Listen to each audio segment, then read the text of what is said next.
আলপনাদি কেমন আছো? এই তো ভালো। মানে এবার কি আবার কলকাতায় কাজে না এবারে ঘুরতে, সেটা বলো।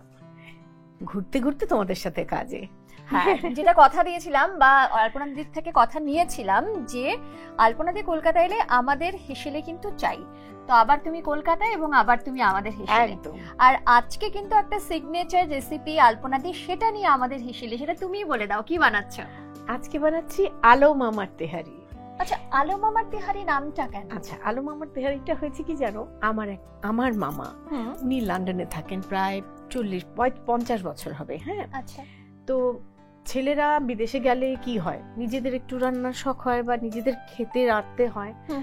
তো আমার মামা এই চালে মাংসে একটা সিম্পল কিন্তু ভীষণ কমফর্ট ফুড নিজের রেসিপিতে তৈরি করেছেন এবং খুব ফেমাস আমাদের ফ্যামিলিতে আলো মামার তেহারি।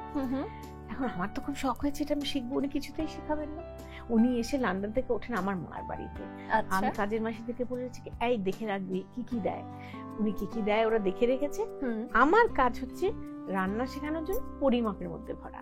আমি সব কিছু সুন্দর করে পরিমাপের মধ্যে ভরে টোরে রান্নার শো দেখিয়ে সেই ভিডিওটা নিয়ে মামার কাছে নিয়ে দেখালাম, মামা এই দেখেন আমি কি করেছি। উনি দেখলো, দেখে মিটমিট করে হাসে আর আমাদের বাঙাল ভাষায় বলে, ভাইগনা ভাগ্নির মধ্যে কেউ আমার নাম রাখলে ওই রাখবো। বাহ, একদম। তো সত্যি বলতে কি এখন আলো মামা ফেমাস হয়ে গিয়েছে আলো মামার তেহারির জন্য। আলো মামা কিন্তু তা পরিচয় করেনি, করিয়েছি আমি। বলে আমি পৃথিবীর যেই দেশেই বেড়াতে গেলে আপনি আলো মামা না, আপনার তেহারি তো আমরা খাই। এবং মানে আমিও এটা ওয়ার্ল্ড ফেমাস হয়েছে বিকজ এত সিম্পল আর এত মাইল্ড, খাবারটা এত খেতে ভালো। তুমি ধরো তোমার বাসায় হঠাৎ ফুটবল খেলা, সবাই আসবে খেলা দেখতে, তোমার বাড়িতে কোনো একটা গোশ আছে আর চাল আছে, তুমি বাস বসিয়ে দিলে এবং ছক্কা। এবং এটা আরো ইজিয়ার হচ্ছে, আমি তো মাটন দিয়ে করছি, এটা চিকেন দিয়েও করা যায়।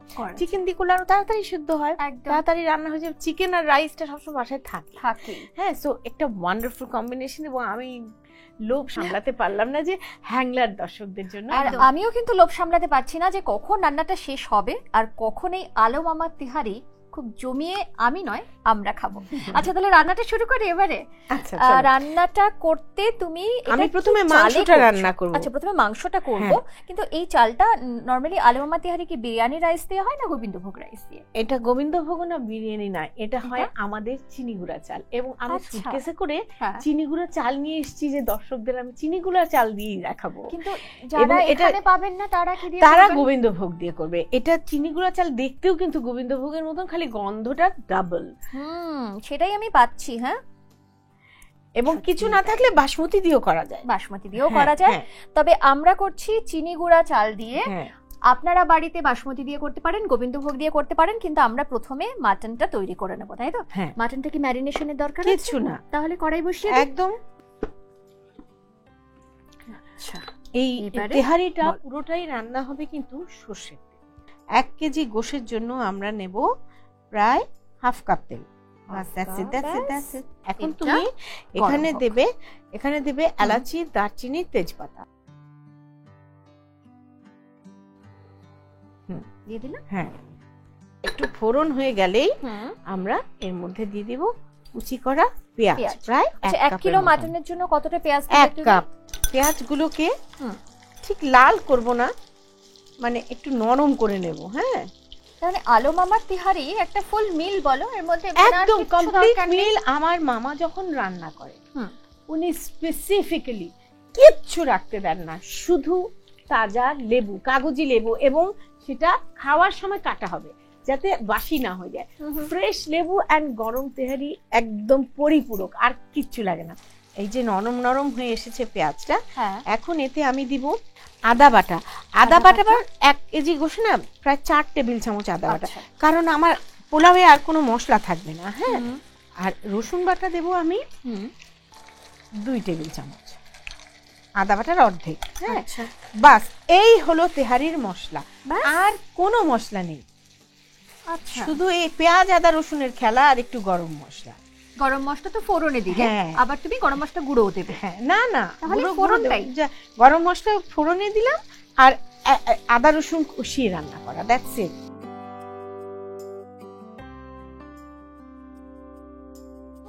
রান্না বান্না মানে রান্নার শেখা বা ছোটবেলা থেকে রান্না নিয়ে এগিয়ে যাওয়া, এগুলো কার কাছ থেকে শিখেছো, কার কাছ থেকে পাওয়া? এগুলো না সত্যি কথা বলি, আমাদের দেশের একটা বিখ্যাত রান্নার বই আছে, যার প্রণেতা হলেন অধ্যাপিকা সিদ্দিকা কবির। উনি বেসিক্যালি একজন নিউট্রিশনিস্ট ছিলেন। তারপরে উনি একটা বই লেখেন এবং এটা 76-এর দিকে বের হয়, তখন আমি ক্লাস 6-এ পড়ি। তার আগ পর্যন্ত কিন্তু আমাদের রান্নাঘরে যাওয়া বারণ ছিল। বাবা মা যখন দুপুরে ভাত ঘুম দিতেন তখন গিয়ে আমরা রান্নাঘর ছাড়খাড় করতাম। হ্যাঁ, কিন্তু সিদ্দিকা কবিরের বইয়ের মধ্যে যে ম্যাজিকটা ছিল সেটা হলো যে কোনো রান্না তুমি যদি পরিমাপের মধ্যে এবং সময়কে বেঁধে দিতে পারো তাহলে প্রত্যেকের হাতের রান্নাটা প্রত্যেকবার একই রকম হবে রান্নাটা। এবং ওনার এই রান্না দেখে আমি একটা একটা করে এক্সপেরিমেন্ট শুরু করলাম। আর রান্নার সবচেয়ে বড় ইনসেন্টিভ কি জানো? প্রশংসা। মানুষ প্রশংসা করে জোশ উঠে যায়। তার মানে 6-এ যখন তুমি পড়ো তখন ওই বইটা তোমাকে অনুপ্রেরণা একদম ভীষণ রকমের, মানে আমাকে, শুধু আমাকে না, তুমি জানো বাংলাদেশের আমাদের সমসাময়িক ছেলেমেয়েরা কেউ বিদেশ যাওয়ার আগে এই বইটা নিতেই হবে, কারণ ওতে ডিম সেদ্ধ ভাত রাঁধা থেকে সব কিছু ছিল। এবং তারপরে আমি যখন এই স্ট্র্যাটেজি নিয়ে রান্না শুরু করলাম এবং কুক শো করলাম, এখন আমি বিয়ে বাড়িতে বেড়াতে গেলে টিনেজ ছেলেমেয়েরা দৌড়ে আসে, আন্টি একটা সেলফি নেব, আমি আপনার আচারি খিচুড়ি করেছি, আমি আপনার এইটা করেছি ওইটা, মানে ওরাও এখন আমার বইয়ের রেসিপি দেখে দেখে, মেজারমেন্ট দেখে দেখে ফলো করে রান্না করছে। বাহ! কিন্তু ধরো তুমি এই রান্না বান্নাটা প্রফেশনালি নেবে তখন মানে সেটা কি করে হলো? আচ্ছা, সেটা হলো আমি তো তারপরে বাড়িতে নিজের বান্ধবী আত্মীয় স্বজনের জন্য রান্না শুরু করলাম। তারপরে সেখান থেকে আমার বিয়ে হলো, বিয়ের পরে শ্বশুরবাড়ির জন্য রান্না শুরু করলাম, শ্বশুরবাড়ির জন্য রান্না করলাম। পরে স্কুলে চাকরি করতাম আমি, বাচ্চাদের স্কুলে। হ্যাঁ, স্কুলে আমার কলিগদেরকে খাওয়ালাম, পরে ওরা আমাকে ইন্সপায়ার করলো তুমি একটা রান্নার ক্লাস নাও। এই আমি একটা রান্নার ক্লাস নিলাম। রান্নার ক্লাস নিয়ে দলে দলে সব ক্লাস করতে আসতে শুরু করলো। হ্যাঁ, একজনে রান্না করে গিয়ে ফাটিয়ে দিচ্ছে, আরেকজন জিজ্ঞেস করছে কোথায় কার কাছে শিখেছিস, বলবে না, লুকিয়ে। হ্যাঁ, ও আবার জাসুসি করে বের করে আমাকে বলছে এই ওকে বলো না আমি যে তোমার কাছে রান্না শিখতে এসেছি।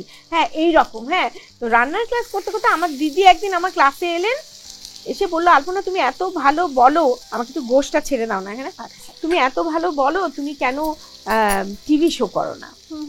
তখন আমি, ওর মামি শাশুড়ি ছিলেন, আমাদের টিভি শো করতেন সারা জাকের। তো আমাকে নিয়ে গেল, উনি 1 মিনিট আমার সাথে কথা বলে সোজা 30টা পর্ব করে ফেললেন আমাকে দিয়ে ফার্স্টে। হ্যাঁ, একদম। হ্যাঁ, উনি খালি বললেন, উনি প্রথমে ভাবলেন যে অ্যাঙ্কার নিয়ে করবেন, পরে বললো না আলপনা তুমি এত কথা বলতে পারো, তুমি একাই করো। আচ্ছা, তো এই 30টা শোয়ের পরে এই যে শো করতে থাকলাম, হ্যাঁ, মানে আমার বাচ্চারা আমাকে বুদ্ধি দিল মা আমার তোমার শোগুলো না ইউটিউবে দিয়ে দাও।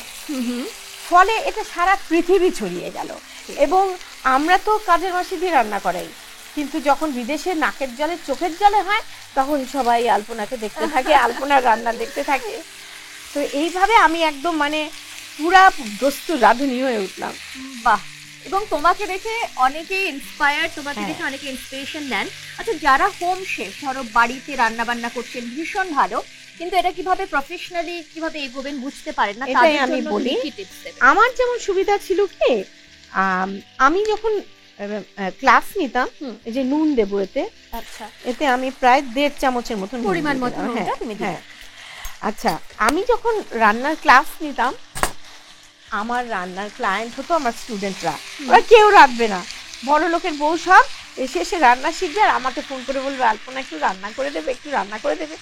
তো এই যে আমি শুরু করলাম রান্না করা এবং কেটারিং করা। হ্যাঁ, আমার যেটা ধ্যান থাকে, আমি যত হোম শেফ তাদেরকে এটা ইন্সপায়ার করার জন্য বলি, আমি আমার সততা নিয়ে, আমার উদার মন নিয়ে কাজ করে গেছি। আমি যখন রান্না করি আমি ভাবি না এটা আমি বিক্রি করছি, আমি ভাবি এটা আমি খাচ্ছি, আমার বাড়ির মানুষ খাচ্ছে। তো বাড়িতে খেতে যেরকম হবে সেরকম হবে।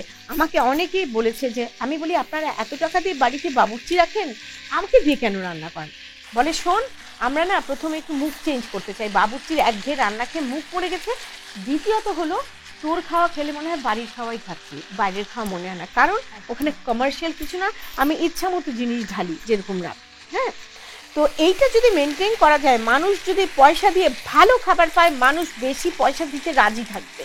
হ্যাঁ, এবং তারপরে আমি এরকম রান্না শুরু করলাম। তো এখন না আমাদের এখানে একটা খুব ভালো জিনিস হয়েছে, কুক আপস নামে একটা ইয়ে আছে।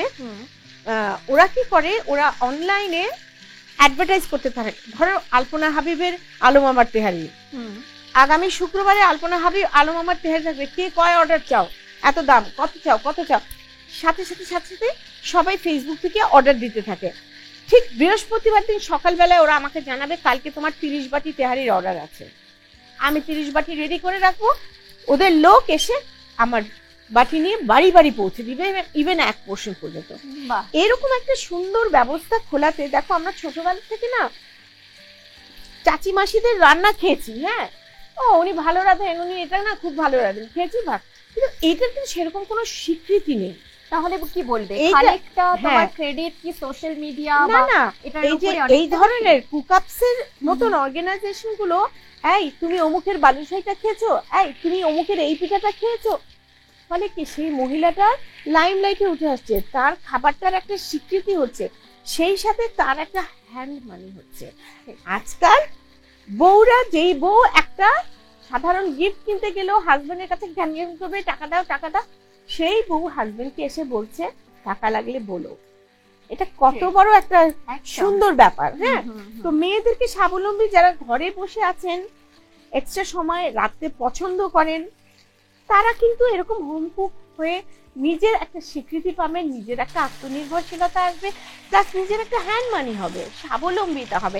আমি নিজে একটা হোম কুক, আমি কিন্তু শেফ নই, আমার শেফের তকমা নেই, আমার লেভেল 1 2 3 4 এর জ্ঞান নেই, আমি রান্না শিখেছি জীবন দিয়ে, হাত পুড়ে পুড়ে ট্রায়াল এন্ড এরর করে, এই টেকনিক শিখে ওই টেকনিক শিখে এটা খাটিয়ে নিজের ইন্টারেস্ট ভালোবাসা দিয়ে আমি রান্না করি। হ্যাঁ, এবং হোম কুক আর শেফের মধ্যে তফাৎ হচ্ছে, শেফের অনেক দায়বদ্ধতা থাকে, শেফকে প্রেজেন্টেশন, শেফকে নিটনেস, শেফকে অনেক কিছু প্রমাণ করতে হয়, নিজেকে প্রমাণ প্রফেশনালি অনেক বেশি প্রমাণ। কিন্তু একজন হোম শেফ, পেঁয়াজটা শেফ বলবে কেটে ধো, হোম শেফ নিজে থেকে ধুবে, কারণ আমার বাচ্চা খাবে, আমার স্বামী খাবে, ওরা কি নোংরা পেঁয়াজটা খাবে, আমি নিজে থেকেই ধুবো। তো এই জিনিসগুলো হয় কি, মানে একটা মায়ের হাতের আন্তরিকতা আর একটা বাবুর্চি দিয়ে রান্নানো, দুটো ডিফারেন্স। একদম তাই। আচ্ছা, এটা কি আরো ভালো করে কষাতে হবে, তাই তো? হ্যাঁ, এটা এখন আমরা কষতে দিব, ঢেকে দেব, এতেই এর থেকে অনেক জল বেরোবে, সেটা একদম নরম হয়ে যাবে। প্রয়োজন হলে আমরা মাঝে মাঝে একটু জল দেব, গরম জল, যাতে এটা নরম সেদ্ধ হয়, সেটা ঘন্টা 2 সময় লাগবে। তো আমরা এটা একটু হতে দেই। একদম, তাহলে ঢাকাটা দিয়ে দিচ্ছি আমি।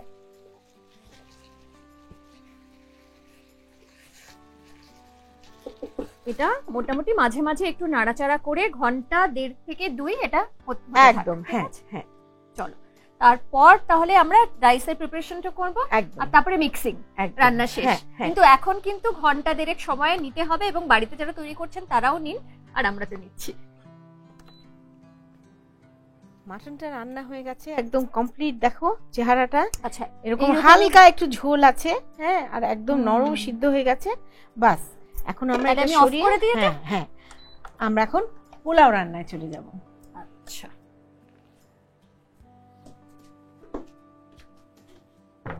আচ্ছা আলপনাদি, আমাদের মাটনটা তো ডান। হ্যাঁ, এবারে তাহলে পোলাওটা। হ্যাঁ হ্যাঁ, ওকে, তাহলে আরেকটা কড়াই তোমার লাগছে।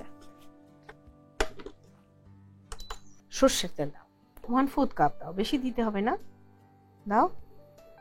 বাস, তেলটা একটুখানি গরম হবে। এখন আমরা চাল যেই পরিমাণ, তার ডাবল জল দিব। আচ্ছা, এটা চাল ভাজাভাজি কোনো ব্যাপার নেই।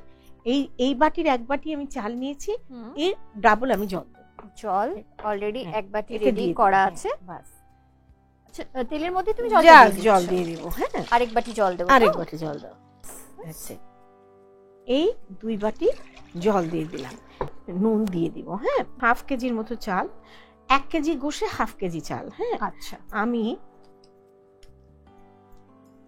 3 চামচ মানে 1 টেবিল স্পুন আমি নুন দিয়ে দিলাম। হ্যাঁ, এটা এখন ফুটে উঠবে। ফুটে ওঠা পর্যন্ত আমাদেরকে একটা জিনিস খেয়াল রাখতে হবে, এটা টেস্টটা না একটু কড়া হবে, মানে স্বাভাবিক নুনের চাইতে একটু কড়া হবে। কেন? আমি চালটা দিব না, চালটা ফুলে এইটার টেস্টটা ইকুয়ালাইজ হবে। অনেক বাড়িতে নেমন্তন্ন খেতে গিয়ে আপনারা দেখবেন এত ভালো ভালো রান্না করছে, পোলাওটা না নুন হয়নি। এইটাই হলো কারণ।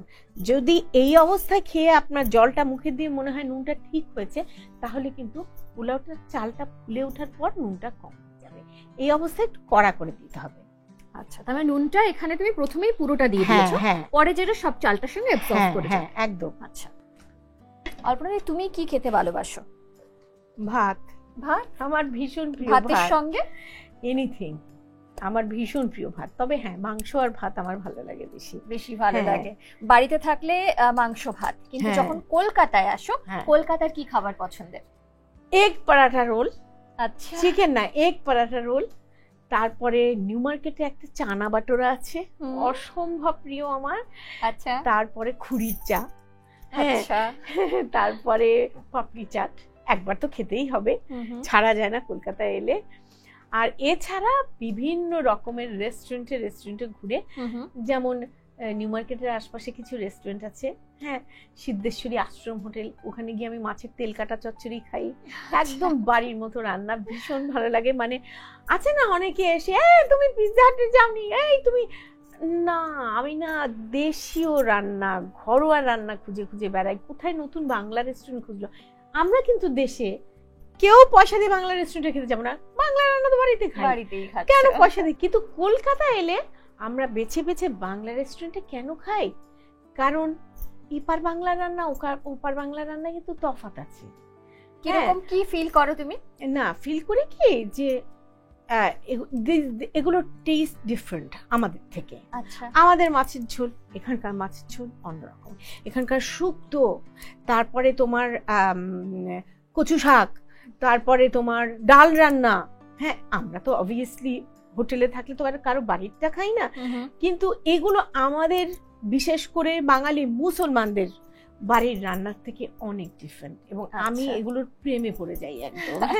ভালো লাগে। আচ্ছা, এটা তো একটুখানি গরম হয়েছে, কিন্তু আরেকটু ফুটবে, তাই তো? আর একটু ফুটবে, এটা একদম টকবক করে বলক না আসা পর্যন্ত, আমরা বলি বলক আসা মানে ফুটে ওঠা, বলক না আসা পর্যন্ত তুমি দিও না কেন, তাহলে চালগুলো না অনেক সময় ঘেটে যায়, গলে যায়। হ্যাঁ, এটা একদম ভালো করে ফুটে উঠলে তারপরে চালটা দেবে, তাহলে প্রপারলি সেদ্ধ হবে। অনেকে ঘিয়ের মধ্যে চাল ভুনে ভুনে রান্না করে, এটা হচ্ছে সহজতম রান্না। কোনো ভুনাভুনি নাই, কোনো মশলা কষানো নাই, কিচ্ছু নাই, শুধু জল ফুটে উঠবে, তার মধ্যে চাল দিয়ে রান্না। এত ইজি স্টেপ সেটার, যারা রান্না করেননি বা রান্না করে অভ্যস্ত নন, তারাও কিন্তু সাকসেসফুলি রাঁধতে পারবে, এবং এরকম টাইম ধরে এবং এর স্টেপ বাই স্টেপ ফলো করে, মানে একটা টিনেজ বাচ্চাও রাঁধতে পারবে। জল ফুটে উঠেছে, তাহলে এখন আমরা এতে চাল দিয়ে দেব, ধোয়া বাছা চাল।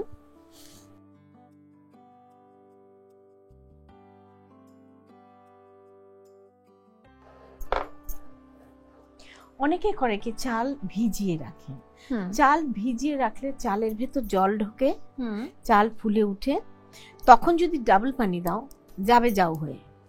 কাজে চাল ভিজিয়ে উঠলে কিন্তু পানি পরিমাণ কম দিতে হবে। আমি যেমন চাল ধুয়ে পানি ঝরিয়ে রেখে দিয়েছি, ইটস জাস্ট ওয়াশড, হ্যাঁ, একদম এতে আর সেই কারণে তুমি ডাবল পানি দিলে। কিন্তু যদি কেউ চাল ভিজিয়ে রাখেন তাহলে কিন্তু জলটা একটু কম পরিমাণে দিতে হবে। আচ্ছা, এবারে এটা ফুটবে যতক্ষণ না চালটা পুরোপুরি হচ্ছে। হ্যাঁ, চালটা আমরা আধা ফুটা করব। হ্যাঁ, মানে এটা ফুটে হাফ ডান হবে। এতে আরেকটা অ্যাডিশন আমি দেব, সেটা হচ্ছে তোমার এই যে মোটা কাটা পেঁয়াজ, কিউব কিউব করে ছক্কার মতো টুকরো করা, এই পেঁয়াজটা দেব। আর মরিচকে কি করব, এরম করে ভেঙে দিলে কি হবে জানো, মরিচ যদি ছুরি দিয়ে কেটে হাফ করে দাও না, তাহলে মরিচের ডাক্ট গুলো খুলে যায়, ফলে একবার চরম ঝাল বেরোয়। তো এইটার একটা বিশেষ স্টেপ হচ্ছে হাফ ডান অবস্থায় এরকম বেশ পর্যাপ্ত পরিমাণের মরিচ এবং কাঁচা পেঁয়াজ দেওয়ার পরে তুমি যখন এটা ঢাকা দেবে, তোমার সারা বাড়ি তেহারির গন্ধে ভরে উঠবে। এখনই যে গন্ধটা পাচ্ছি তেহারির, এটা হলো আমি বুঝতে পারছি চালের গন্ধ, আর মাটনটা যেহেতু অলরেডি ডান আমাদের, মাটনের গন্ধ। কিন্তু যখন মিক্স হবে তখন আসল তিহারির গন্ধ শোনায় সোহাগা হবে। সেই এটা একটু তাহলে ফুটুক। এখন কি ঢাকা দেওয়ার দরকার আছে? একটু ঢেকে রাখি কিছুক্ষণ, তাহলে আর একটু ফুটে হাফ ডান হোক।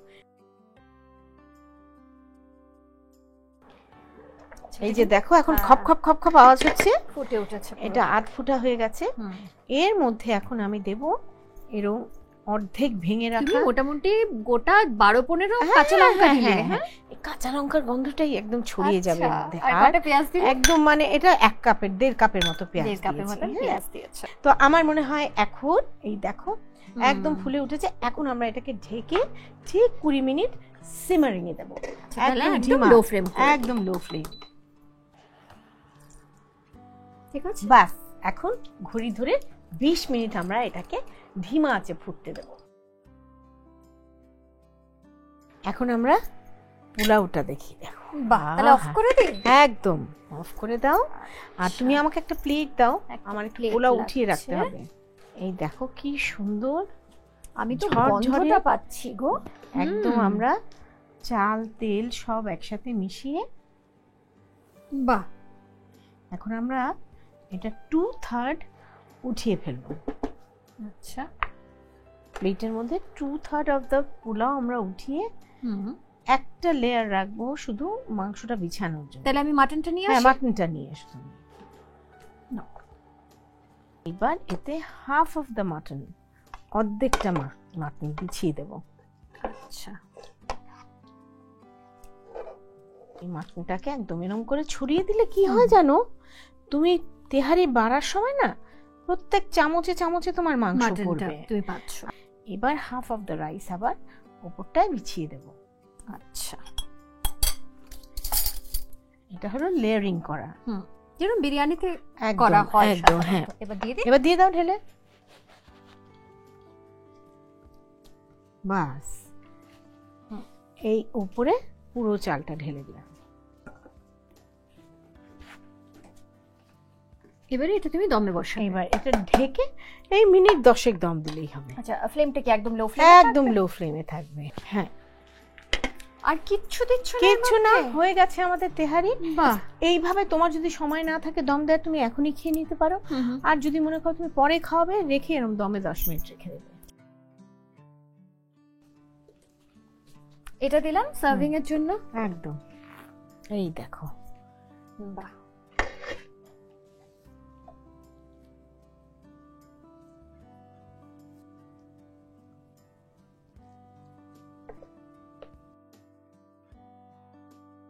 হয়ে গেল আলো মামার তেহারি।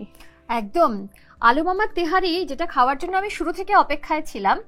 আর এখন এত সুন্দর একটা অ্যারোমা, যেটাতে বললাম যে কিছুক্ষণ আগে স্টুডিও পুরো মম করছে এই গন্ধে। মানে এটা আমি জানি না, মাটন আর সুন্দর এই চালের গন্ধের সংমিশ্রণে মানে সে একটা মোহময়ী ব্যাপার চলে এসেছে। আর পেঁয়াজ কাঁচা লঙ্কার জন্য একটা দারুণ একটা গন্ধ। সেখানে তুমি দেখো এটাতে ঘিও দাওনি, না, নরমাল সরষের তেলে করা, কিন্তু অসম্ভব সুন্দর একটা ফ্লেভার। চলো এবারে গরম গরম খেয়ে নিই আমরা। চলো চলো চলো চলো।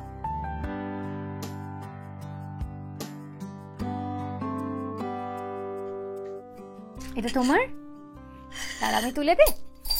আচ্ছা,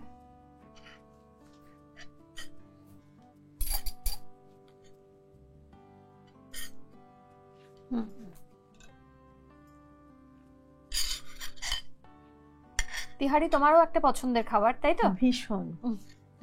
চলো,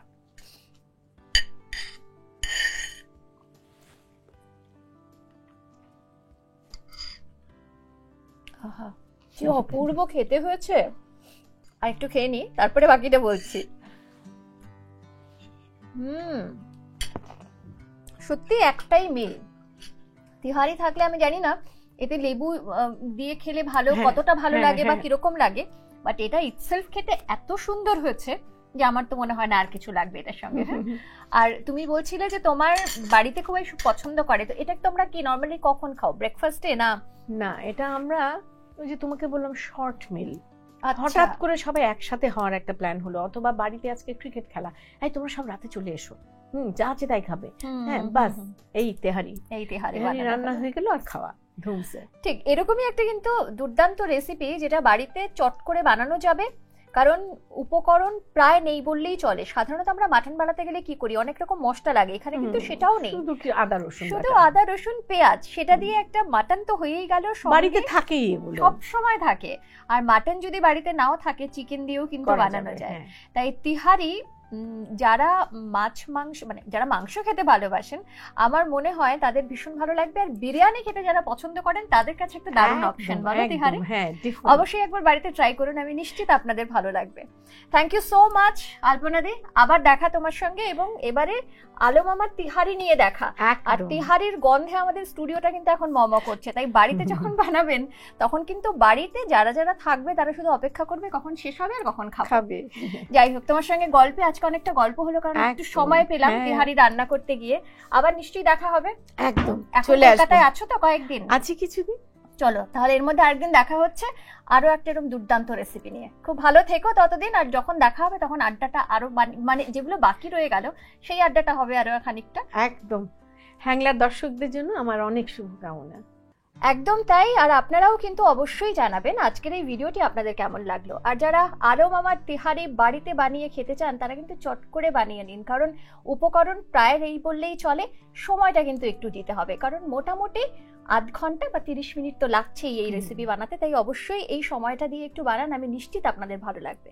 আর রান্নাবান্না করার পাশাপাশি যেটা করতে একদম ভুলবেন না, আমাদের ইউটিউব চ্যানেল সেটা সাবস্ক্রাইব করবেন, সঙ্গে রয়েছে ফেসবুক পেজ, ইনস্টা পেজ, এটা অবশ্যই ফলো করবেন। রান্না নিয়ে কোনো গল্প থাকলে সেটাও কিন্তু আমাদের লিখে পাঠাতে পারবেন। আর যারা রান্না করতে ভীষণ ভালোবাসেন, রান্না যাদের প্যাশন, তাদের জন্য কিন্তু আমাদের হেসেলে রয়েছে দারুণ একটা সুখবর।